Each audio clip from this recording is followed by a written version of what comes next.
حجت اللہ فی الارض رئیس المناظرین حضرت مولانا محمد امین صفدر اکاڑوی، اللہ اس کی قبر پہ کروڑوں اربوں رحمتیں نازل فرمائے۔ ایک سکول میں استاذ تھے، تو ایک استاذ وہ تھا جو ان سے حسد کرتا تھا، اور وہ یہ سمجھتا تھا کہ محمد امین اکاڑوی حنفی دیوبندی ہے، لہٰذا یہ درود پاک کا قائل نہیں ہے، تو وہ انہیں بار بار اس بات پہ کوستا رہتا تھا۔ ایک دن وہ ہیڈ ماسٹر کے پاس گیا اور اسے جا کر کہا کہ امین اکاڑوی درود کا قائل نہیں ہے، اسے بلاؤ، اس کی سرزنش کرو، اس سے پوچھو یہ درود پاک کیوں نہیں مانتے۔ ہیڈ ماسٹر حیران ہوئے، انہوں نے کہا ایسا تو نہیں ہے، عالم دین ہیں، ان کے چہرے پہ داڑھی ہے، سر پہ ٹوپی اور پگڑی ہے، وہ درود پاک کے منکر ہوں؟ انہوں نے کہا جی نہیں، یہ درود پاک نہیں مانتے، انہیں بلاؤ۔ ہیڈ ماسٹر نے بلایا، حضرت اکاڑوی تشریف لائے، کہا ہم نے سنا ہے کہ تم لوگ درود پاک کے منکر ہو۔ حضرت اکاڑوی نے فرمایا اللہ کی لعنت اس بندے پہ جو اپنے نبی پر درود کا منکر ہو۔ یہ کس نے کہا؟ ہم تو درود پاک کے قائل ہیں، ہم درود کے منکر کو ناری اور بے ایمان کہتے ہیں، ہمارا کوئی درود پاک کے انکاریوں سے واسطہ تعلق نہیں ہے۔ اس نے کہا جی ثبوت دیں۔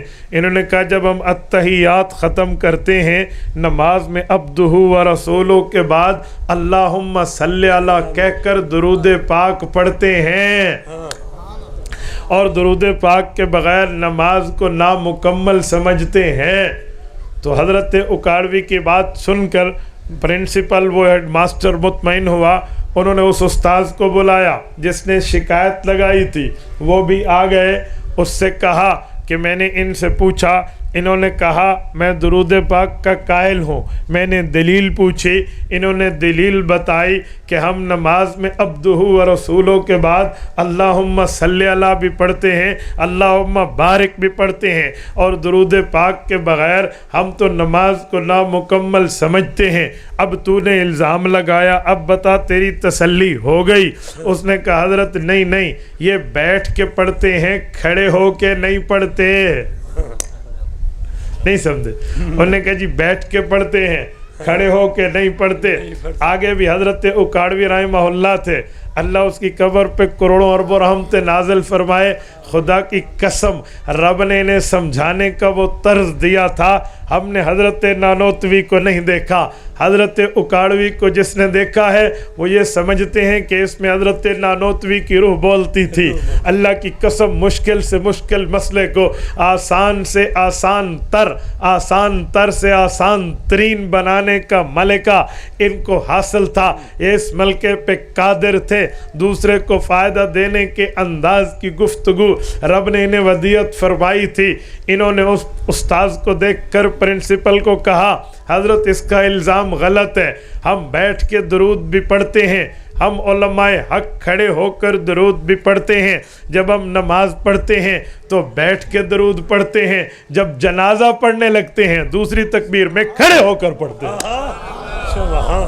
اللہ نے کہا جی یہ بھی ہمارے اوپر اعتراض ہے، ہم سبحانک اللہم و بحمدک و تبارک اسمک و تعالی جدک و جل ثناؤک و لا الہ غیرک، یہ پہلی تکبیر دعا واسطے اللہ، ثنا واسطے اللہ تعالیٰ کے، پھر درود واسطے رسول اللہ کے، ہم دوسری تکبیر کے بعد درود پاک کھڑے ہو کے پڑھتے ہیں۔ یہ بندہ الزام لگا رہا، اب تو پرنسپل خوش ہوا، اس نے اس استاذ کو دیکھ کے کہا اگر تیرے دل میں اخلاص ہے، حسد نہیں ہے، تو تجھے مان لینا چاہیے کہ یہ درود پاک کھڑے ہو کر بھی پڑھتے ہیں، بیٹھ کر بھی پڑھتے ہیں، لیکن کہروڑ پکا ضلع لودھرا کے دوستو ضد کا علاج نہیں ہوتا، اللہ کی قسم ضد لا علاج ہوتا ہے۔ جہاں ضد آ جائے، جہاں دلیل نہ ہو، جہاں اناد آ جائے، جہاں تعصب آ جائے، جہاں فساد آ جائے، جہاں تکبر و تعلی آ جائے، وہاں پر باتیں بنتی نہیں، بگڑا کرتی ہیں۔ اس نے کہا حضرت اب بھی مجھے اعتراض ہے۔ ہیڈ ماسٹر نے کہا اب کیا اعتراض ہے؟ بیٹھ کے بھی پڑھتے ہیں، کھڑے ہو کے پڑھتے ہیں۔ اس نے کہا حضرت درود تو مان گیا، لیکن یہ درود الصلاۃ والسلام علیک یا رسول اللہ نہیں پڑھتے۔ حضرت نے فرمایا یہ بھی ہم پہ الزام ہے، ہم اس درود کے بھی قائل ہیں، لیکن جگہ جگہ کا فرق ہوتا ہے۔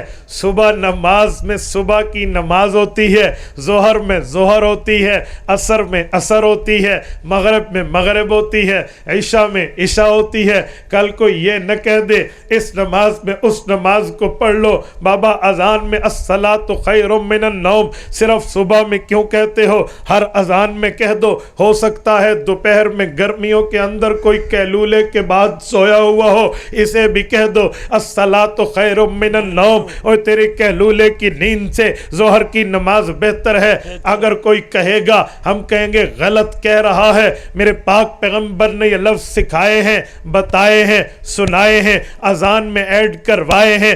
ابو داؤد کی روایت ہے، رسالت مآب علیہ السلام نے صرف صبح کی نماز میں یہ حکم فرمایا ہے، باقی نمازوں میں لفظ اذان ہے لیکن فجر میں ہے، ظہر میں نہیں ہے، فجر میں ہے، عصر میں نہیں ہے، فجر میں ہے، مغرب میں نہیں ہے، فجر میں ہے، عشاء میں نہیں ہے، فجر میں ہے، جمعہ میں نہیں ہے۔ ہم نہیں کہیں گے لفظ اچھا ہوگا تب بھی نہیں کہیں گے، لفظ کیسا ہوگا تب بھی نہیں کہیں گے، کیونکہ حضور پاک نے ادھر کہنا نہیں سکھایا۔ کہا بالکل ایسی بات ہے، کہا درود پاک کے بھی اپنے انداز اور صیغے ہیں۔ ہم جب دور ہوتے ہیں، رسول اللہ مدینہ طیبہ میں ہیں، تو درود پاک کیا ہے؟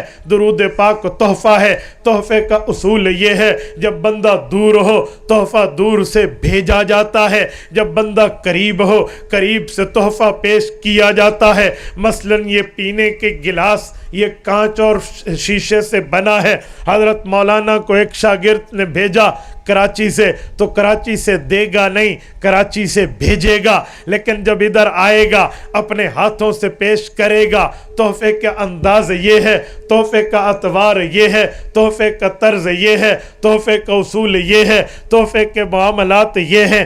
دور سے بھیجا جاتا ہے، قریب سے خود پیش کیا جاتا ہے۔ کا درود پاک بھی تحفہ ہے۔ ہم دور ہوتے ہیں، حضور پاک مدینہ طیبہ میں ہیں، ہم ادھر سے کہتے ہیں اللہم صلی علی محمد، اللہم بارک علی محمد۔ اے میرے مولا، اے میرے اللہ، اپنے فرشتوں کے ذریعے ہمارے محبوب رسول حضرت خاتم الانبیاء صلی اللہ علیہ وسلم تک مجھ ناچیز کا یہ تحفہ پہنچا دے، اور اللہ یہ توفیق دے کہ ہم مدینہ طیبہ پہنچیں۔ کہروڑ پکا کے دوستوں میں دعا کرتا ہوں اللہ آپ سب لوگوں کو مدینہ لے جائے، اللہ آپ کی برکت سے ہمیں بھی لے جائے۔ جب امتی پہنچے سرکار کی دربار میں، جب امتی پہنچے رسول اللہ کے در اقدس پہ، جب امتی پہنچے رسول اللہ کے روضے پہ، جب امتی کو یہ شرف و سعادت و عزت ملے کہ وہ سرکار کے سامنے مواجہ شریف روضہ اقدس گنبد خضرا کے سائے میں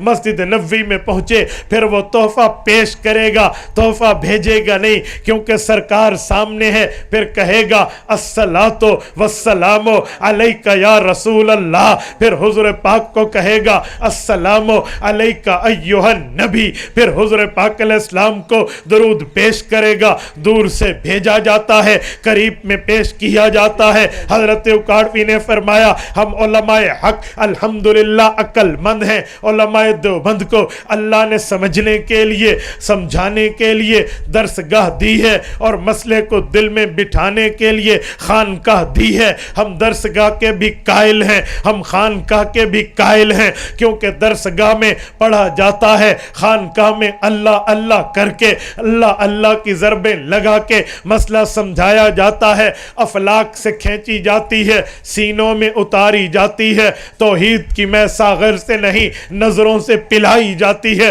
تو لہٰذا ہم درود پاک کے لیے عقل بندی کا مظاہرہ کرتے ہیں، دور سے اللہ کے ذریعے بھیجتے ہیں، قریب سے حضور کو پیش کرتے ہیں۔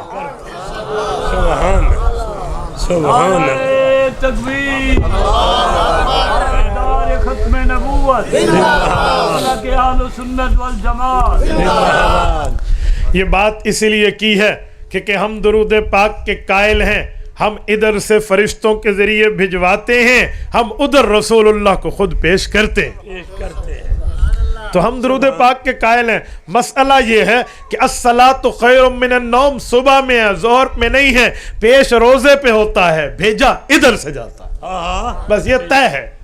مسئلہ یہ ہے ہر جگہ کے معاملات میں فرق دیکھنا پڑے گا بھائی، ہر جگہ کی بات ایک نہیں ہے، ورنہ بندہ پھر ظہر میں بھی اونچی نماز سے قرآن پڑھے، اونچی نماز میں ظہر میں کیوں نہیں پڑھتا، امام آہستہ کیوں پڑھتا ہے، صبح میں اونچی کیوں پڑھتا ہے؟ بابا اس میں عقل نہیں چلے گا، سرکار کا حکم چلے گا۔ حکم بے شک بے شک۔ تو حضور کا نام آئے تو کیا کہنا چاہیے؟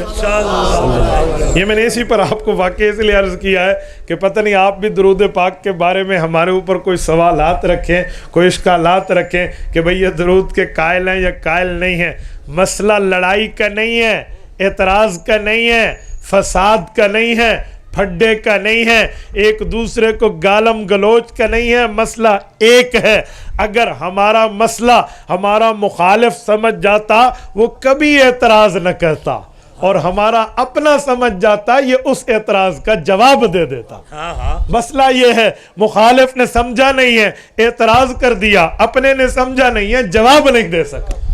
تو اس لیے ہمیں خود اپنا مسئلہ دلیل کے ساتھ، قوت دلیل کے ساتھ سمجھنا چاہیے۔ ہنستے چہرے ہوئے بھی بندہ گفتگو کر سکتا ہے، میں منہ میں مچوڑ کے تے رات دے 12 منہ تے وجہ کھڑوتے ہوئے فائدہ، کھلی بندہ بات کرے، چہرہ واضح رکھ کے بات کرے، دلیل کے ساتھ بات کرے۔ دین کسی کی باپ کی جاگیر نہیں ہے، دین کسی کے ابے کی میراث نہیں ہے، دین رسول اللہ کا دیا ہوا ہے، اللہ کا بھیجا ہوا ہے۔ تو دلیل سے بندہ سمجھائے، کیا ایک دوسرے کو بندہ ادھر ادھر کی گالی اور فلاں ایک دوسرے پر فتوے اور کفر کی مشینیں۔ بابا تھوڑا گزارا، ہم ایک علاقے کے ہیں، ایک وسیب کے ہیں، ایک جگہ کے ہیں، ہماری زمینیں یہاں سانجھی ہیں، ہمارے گھر یہاں سانجے ہیں، تو ہمیں دین کو بھی دین کے طرز پہ پیش کرنا چاہیے۔ بے شک بے شک۔ میں ایک علاقے میں گیا، اس علاقے میں وہاں کے علماء نے وہ جہاں ان حضرات کے ہمارے سادہ دوستوں کے تھے، ان کو سمجھایا کہ مفتی عبدالواحد آ رہا ہے، یہ حضور پاک کی عزت نہیں کرتا، نعوذ باللہ، اس سے ہاتھ جس نے ملایا اس کا نکاح ٹوٹ جائے گا۔ اللہ جانتا ہے کہ روڈ پکا کے دوستو، یہ میں اپنے ضلع ڈیرہ اسماعیل خان کے علاقے پنیالہ کی بات کر رہا ہوں، بہت سخت علاقہ ہے وہاں کا۔ دیوبندیت کا کھلا پروگرام ہم نے پہلی مرتبہ جا کر وہاں چگونا چوک پر پہلی مرتبہ کیا۔ تو جب میں گیا تو وہاں کے لوگ جلسوں میں آئے، لیکن اسٹیج پہ ہمارے مجمع میں چند بندے ہمارے، باقی سارے باہر ٹھہرے، اور یوں ٹھہرے، یوں۔ پشتون روایت میں تو مہمان کی عزت ہے، ہاتھ نہیں ملا، جی خیریت ماشاءاللہ خیریت ہے، ہاتھ نہیں ملاتے تھے کہ مولوی آنکھ بھی تمہاری ران گئی، اندر ہاتھ شد کوئی نہیں ملا۔ اتنے پریشان، میں بڑا حیران تھا کہ یار ہاتھ نہیں ملا رہے، پتہ نہیں ہوں ہاتھ ملاونا رن چھٹ دی ہے کوئی نواں مسئلہ سے، کہکراڑ نال ہاتھ ملاونا تو رن نہیں چھٹ دی۔ مولوی اتنی گانڈ کوئی کھلی تو نہیں لینا، جو قبول ہے تو اللہ دے خارج کر ویندا ہے، کوئی پکی ہوندی ہے۔ لیکن میں بہت حیران تھا۔ بہرحال میں نے سیرت النبی پر بات شروع کی اور اس طرح سوالات و جوابات کو حل کیا۔ میں نے کہا ہمارے اوپر الزامات ہیں، لوگ کہتے ہیں مسلمانوں دیوبندیوں، تمہارے مولانا تھانوی نے لکھا ہے نماز میں گدھے گھوڑے کا خیال آئے نماز نہیں ٹوٹتی، نبی کا خیال آئے نماز ٹوٹ جاتی ہے۔ میں نے کہا لعنت ہے اگر حضرت تھانوی کی تم نے ایسی بات ثابت نہیں کی، کہیں نہیں لکھا ہمارے بزرگوں نے، بلکہ تو یہ ہے ہم جب اللہم صلی علی محمد کہیں گے تو نماز میں حضور کا خیال آئے گا۔ پیغمبر کے خیال آنے سے نماز کیسے ٹوٹتی ہے؟ وہ ایک عام سی بات کو اٹھا کے آپ نے کہاں پہ کہاں لگا دیا، کوئی حضرت تھانوی نے نہیں لکھا۔ اور اس طرح درود پر اور فضائل پر میں نے حقیقی موقف پیش کیا، اعتراضات کے جوابات پیش کیے۔ رب جانتا ہے میرا جلسہ ختم نہیں ہوا تھا، وہ جو باہر جتنے بندے ٹھہرے تھے وہ آہستہ آہستہ آتے ہمارے پنڈال میں بیٹھ گئے، پنڈال بھر گیا۔ جلسے کے بعد لوگ مجھے گلے لگا کر ملے اور انہوں نے اپنے مولویوں کو کہا بھی اگر اسے حضور کی قدر نہیں آتی تو پھر تم ہمیں کیا سمجھاتے ہو؟ میرا اللہ جانتا ہے آج ہم وہاں جائیں نا اس علاقے میں، وہاں شہر کے اڈے سے لے کر وہاں تک استقبال کے لیے گلی بھر جاتی ہے۔ مسئلہ یہ ہے کہ جھوٹ نہ بولو نا یار، مسئلہ یہ ہے کہ سچ بتاؤ یار، سچ بولیں، ان الصدق ینجی والکذب یہلک، سچ بندے کو نجات دیتا ہے، جھوٹ بندے کو گمراہ کرتا ہے۔ ہم دین پہ بھی جھوٹ بولیں، ہم دین کے اوپر یہ میرا اللہ جانتا ہے. ان حضرات میں سے مجھے کسی نے نہیں کہا اس عنوان پہ بات کرو, سب نے کہا سیرت, لیکن یہ سیرت سے ریلیٹڈ ہے کہ سیرت سے متعلق ہے, تب ہم یہ بات کریں گے, بات سمجھائیں گے تو بات بنے گی. توجہ ہے نا آپ کی؟ تو حضور کے نام پہ کیا کہنا چاہیے؟ صلی اللہ علیہ وسلم. آپ جتنے ساتھی ہیں, میں آپ سب سے ایک بات کا وعدہ لیتا ہوں, آپ میرے ساتھ وعدہ کیجئے ہاتھ کھڑا کر کے. اور ایک منٹ پہلے بات سن لیجئے, کیا آپ سارے رسول اللہ کے درود کے قائل ہیں یا نہیں؟ قائل ہے. ادھر سے درود پڑھیں, کون لے جائے گا؟ بولیے بولیے بولیے, ہاتھ کھڑا کریں جس کا عقیدہ اور نظریہ ہے. ادھر سے درود پاک پڑھیں, کون لے جائے گا؟ فرشتے. رسول اللہ کے روزے پڑھیں تو رسول اللہ آپ خود سنیں گے. رسول اللہ خود سن, جو کہتا ہے حضور خود سنیں گے, وہ ہاتھ کھڑا کر. رسول اللہ اپنے روزے اقدس سے خود درود پاک سنیں گے. جزاکم اللہ. میں عقیدے اور نظریے کی بات ہر جگہ کیا کرتا ہوں. تبارك الذي نزل الفرقان على عبده ليكون للعالمين نذيرا.